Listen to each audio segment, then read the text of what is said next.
এখানে চলে আসলাম কারণ এখানে আমি আসছিলাম অনেক দিন আগে।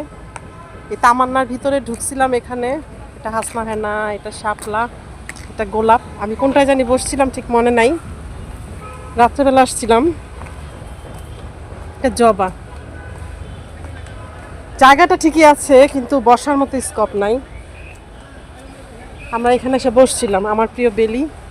হ্যাঁ, এখানে বসছিলাম। এই জায়গাটা কিন্তু আগের মতো নাই। আসলে সময়ের সাথে সাথে সব কিছুই চেঞ্জ হয়ে যায়, থাকে না।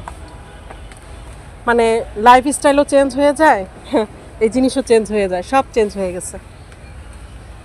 ভালো। ওই যে ওনারা তিনজন একসাথে, একজন হচ্ছে কি বলে জানো, একজন ল্যাংড়া, আরেকজন হচ্ছে কানা, আরেকজন বোবা। বুঝছো? শোনো, তুমি হচ্ছে আমার লোক, তোমাকে আমি ভাড়া করে আনছি। বুঝছো?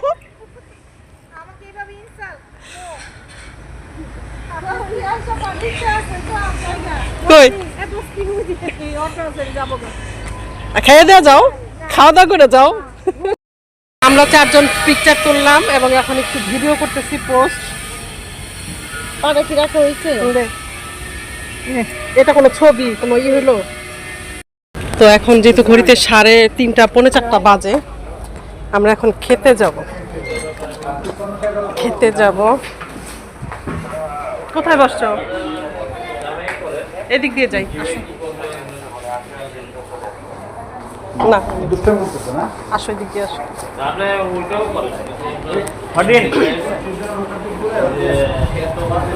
ভর্তা ভাত খেতে বসছি। তো খেতে আসলাম ভর্তা ভাত। উনি হচ্ছে লিপি আফরোজ ম্যাডাম, একটু সালাম দেন। হ্যাঁ, হেলেনা আজাদ, লিজালি। দেশের পরিবেশটা দেখাই তোমাদের সাথে। আরো অন্যান্য মানুষরা খেতে বসছে। একটা ঘটনা ঘটছে, আমরা রেস্টুরেন্টে গিয়েছিলাম খাওয়ার জন্য, বাট আমাদের মনে হলো যে এই রেস্টুরেন্টের খাবারটা ভালো হবে না। ভালো হবে না বলতে আমাদের পছন্দ মতো হবে না। তো আমরা যেহেতু ভর্তা ভাতি খাবো, তাহলে আমরা নদীর পাড়ে কেন খাবো না, এটা ভেবে আমরা সেখান থেকে উঠে চলে আসলাম। কারণ এখন নদীর পাড়ে খাবো, ভর্তা ভাত খাবো নদীর পাড়ে। তো এর জন্য ওই যে আমরা সবাই আবার বের হয়ে গেছি, ওরা হাঁটছে। ওই যে কত দূর চলে গেছে দেখছো? তোকে যাই, আসেন গাইস।